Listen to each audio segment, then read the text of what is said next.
Ndabaramukije mwebwe mwese mubandanya mukurikirana ibiganiro bica kuri Amisho TV twizere ko mumeze neza aho muri hose mu mihingo itandukanye haba hano mu gihugu cy'u Burundi haba abari hanze y'igihugu cacu cy'u Burundi.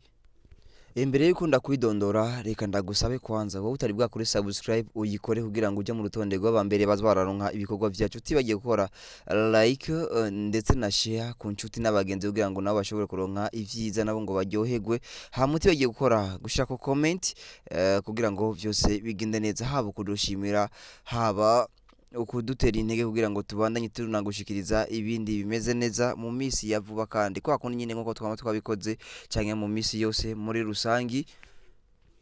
Ijwi nibaza ko amaze kuryumva ni Rusi presenter nagiye kandi nyuma ya kamera.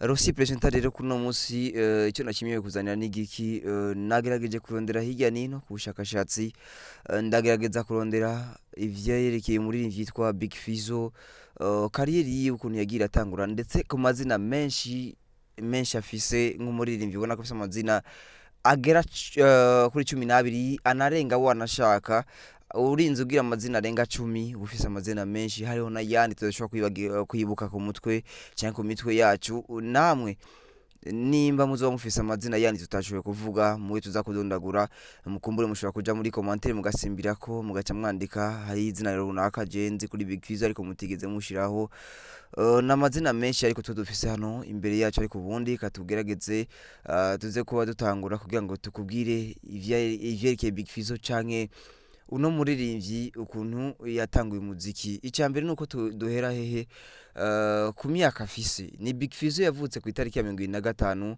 hari mu mwaka w'igihumbi kimwe amajana 978 mu kakaro cyangwa kwezi kwindwi niho yavuka aho ndetse ubona ko no muririmbyi yakuriye mu gisagara ca Bujumbura muri zone bwiza umuririmbyi ariko abavyeyi biwe bamuka mu ntara ya Makamba ariko hano nyene mu gihugu cy'u Burundi.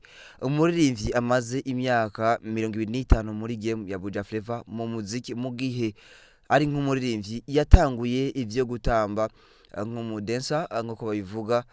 Umuririmbyi yatamba ico bita dance moderne no kuvuga ko hari muri 95 kuva ico gihe rero umuririmbyi yagiye aritwa amazina menshi aho ubona ko izina rya mbere yatanguye kuyitwa mu vyerekeye umuziki hari muri 95 canke igihumbi kimwe amajana 995 aho yitwa MC Desire ariko muri 96 aho tuvuga mu gihumbi kimwe amajana 996 yitwa Farious canke yitwa kandi Farious ariko ku rundi ruhande izina rya gatatu ryaje hari muri 2002 aho yashira ko Big yahora yitwa Farious ariko ubundi acashira ko Big aca yitwa Big Fizzo ariko hari rero muri 2007 aho yitwa Big Fizzo ico gihe ndibuka ko ari naco gihe havuma canke havugwa hahitinga za ndirimbo aho harimo indirimbo yitwa Binadamu ijya ndirimbo wahora wita wumva ngo Binadamu kweli wana mambo n'izindi nyinshi aho muri ico gihe yagira nasohora za ndirimbo za maisha harimo indirimbo inyuma yaho haza za indirimbo zitwa Leave Me Alone. Ico gihe rero niho yitwa Big Fizzo aho ndetse yaciye ko na Big yitwa Big aho nako yitwa Fizzo ashirako Big aca yitwa Big Fizzo ivyo vya Big ndetse na Big Fizzo ndetse no kwitwa Fizzo gusa byo byose byaje nk'ibizira rimwe hari muri 2007 aho ndetse 2010 Big Fizzo aca yita Burundiano ndibuka ko n'igihe yasohora n'indirimbo yitwa Ntagufise indirimbo wahora wumva kubaho Ufise kuko niko refre yavuga cyangwa igitero cavuga refre niko yavuga ni ndirimbo yatanguye iyo ndirimbo mu gutangura yatangura yita ni Burundiano my only wa yita byinshi ndetse iyo ndirimbo yitwa Ntagufise aho rero ubona ko hari muri 2010 niho iyo ndirimbo yamenyekanye cyane.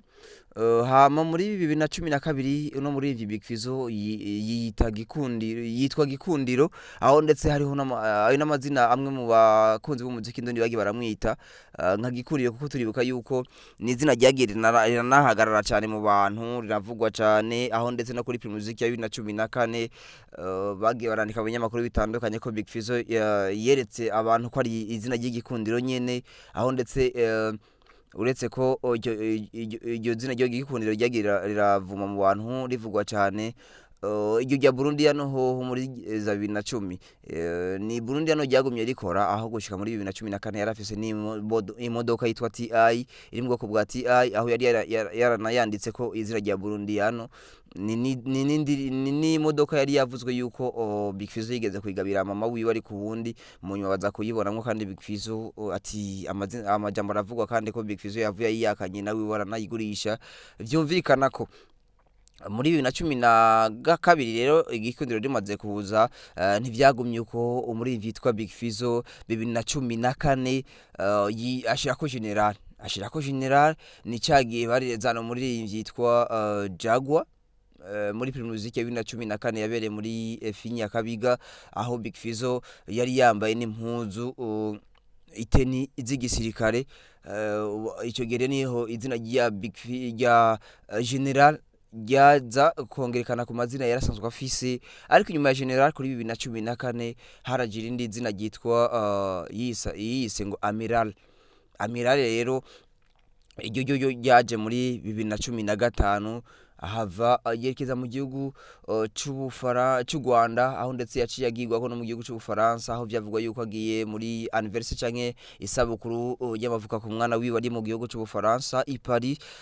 Big Fizzo muri 2016 yagarutse aja mu gihugu cy'u Rwanda, aho yagiye arakora amakolabo atandukanye harimo za She Says, aho yaririmbanye no witwa Safi Madiba, ndetse yagiye arakora indirimbo na za Indoro. Inyuma yaho Indoro yoyo indirimbo yanahitinze wanashaka, no kuvuga ko ico gihe ari naho yasohoye album yitwa Physiology, amaze gushikana mu gihugu cy'u Burundi avuye muri ico gihugu cy'u Rwanda, ico gihugu kibanyi cy'u Rwanda, aho yiyise izina Ndurwe, utibagiye ko harimo n'izina ryitwa Physiology. Ariho abanamwita Physiology muri kino gihe, ariko urumva ko 2016 izina ryaciye riza cyane ni Ndurwe, ariko 2017 Big Fizzo acaza kwitwa ngo Badadandem. Urumva ko Badadandem n'ubu akivyiyita wanashaka, kuko ayo yose n'amazina bagiye baramwita nayo akabandanya yashi ayo makwa kundi nyene nko kumuri bavuga ati amasino bagenda bama nayo niha byose ndateranya ngende nita nkuko.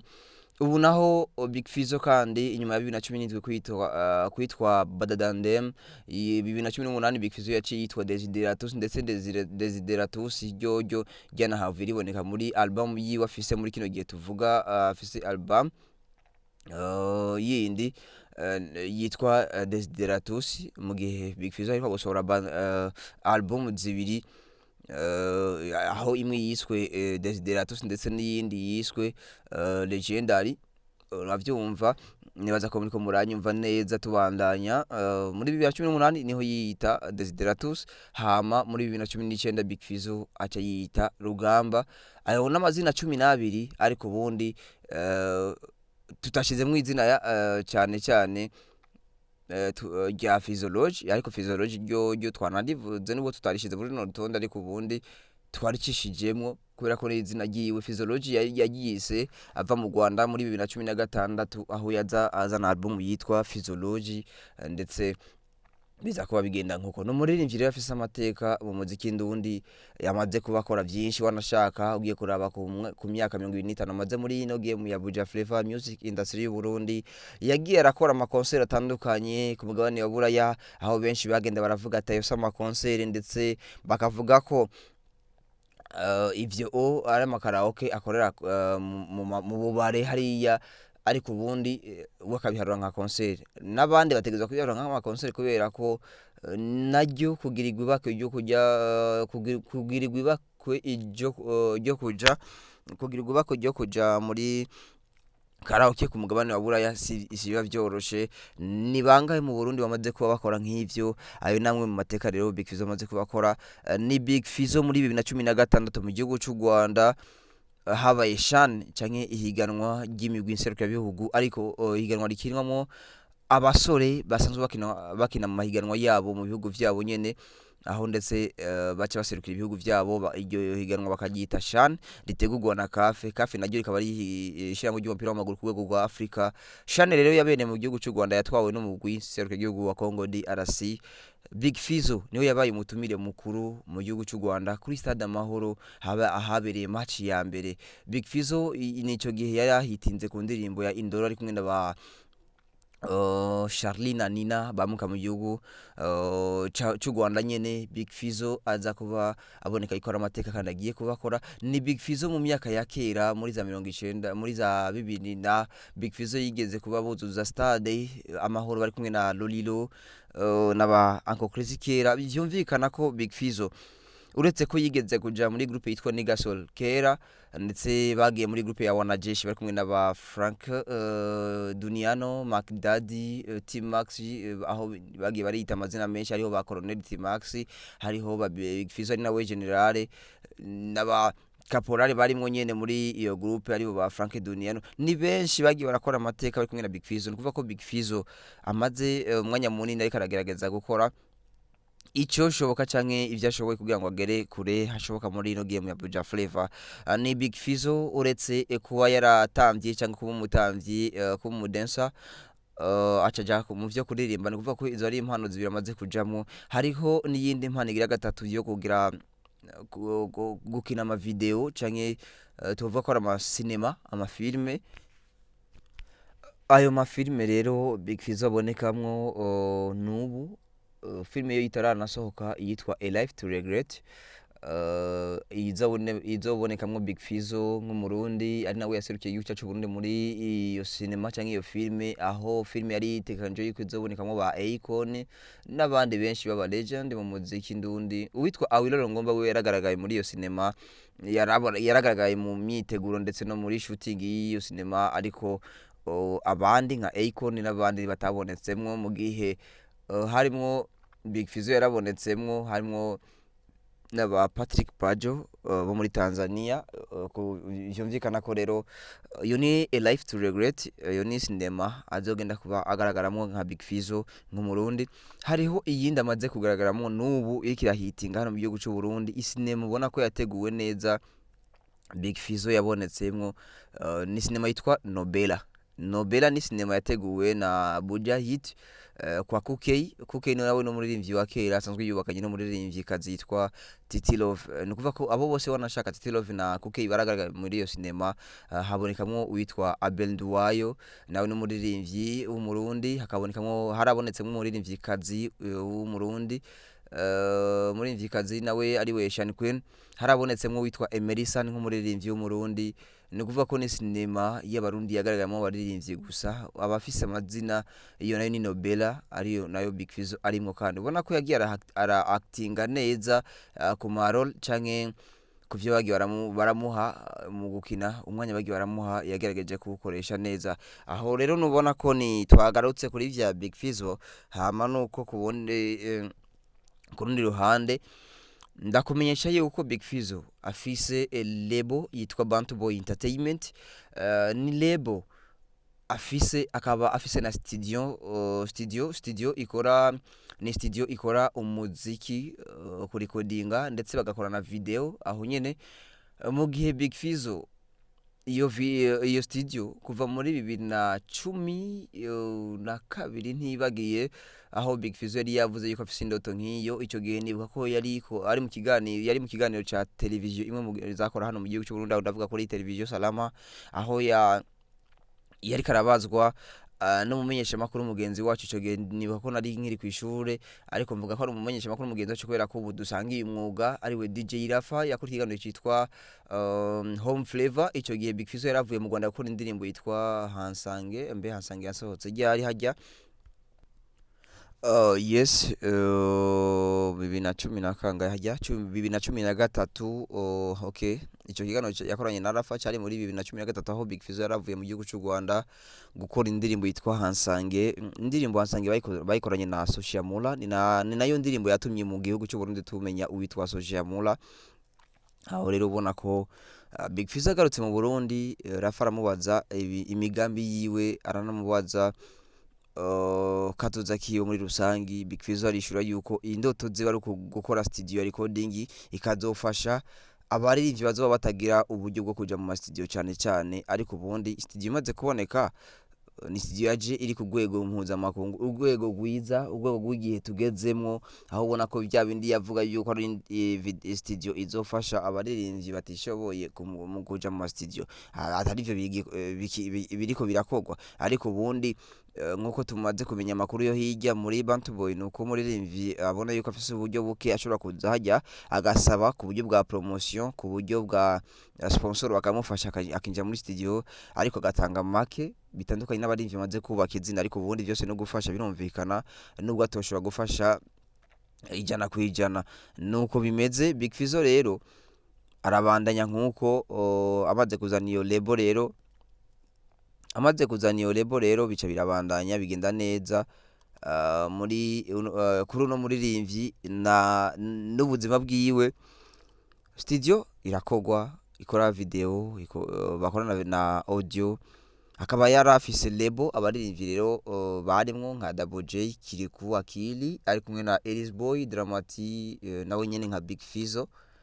Abaririmbyi bagera kuri 5, ariko ubu naho hakivugwa ko harimo haraza witwa Musamaria Daniel kuva mu ntara ya Rumonge, mu gihe biboneka ko muri iyo Bantu Bwoy, Kirikou, Akili na Bwoy, ndavuga kuri niyo nkuru Yusufu Akibaro ariwe Kirikou, Akili, akaba ariho witwa Mugisha Jean Junior ariwe Bwoy, batakiri muri Bantu Bwoy.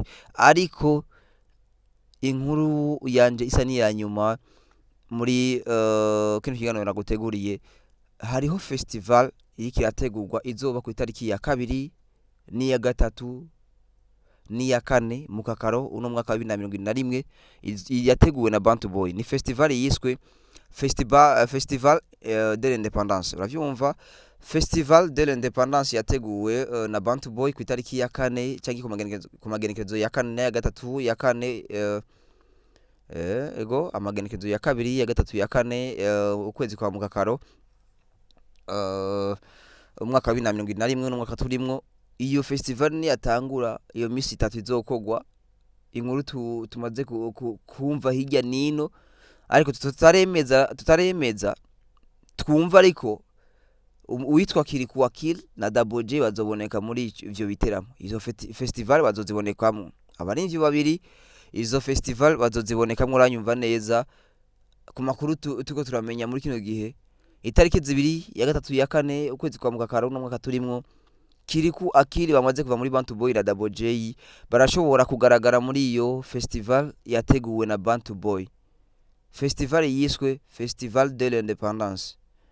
Reka turangirize ngaha, tugushimire kuba wagerageje kutwumviriza kuva dutangura kino kiganiro gushika aho turangirije kino kiganiro kora no masaha, ndetse kuba tunagusaba ati gira share ku nshuti n'abagenzi kugira ngo nabo bashobore kuryoherwa. Hamugire kandi comment ku cyuzo wabonye, hama wanashaka nimba hariho n'izina cyangwa iyindi nkuru uzi kuri Big Fizzo tutashizeko, wandike kuri commentaire, hama tuzohava tuyikorera ko mu kindi gihe mu kurondera ayandi makuru ya Big Fizzo. Hama utibagiye kugira like, byose biraryoha kugira ngo bice bigenda neza. Urumva ko ugize like ukagira share ukagira comment ni ibintu bituryohera. Nuko bimeze. Hama yari Rosi presenter kuri micro, yari Amisho TV.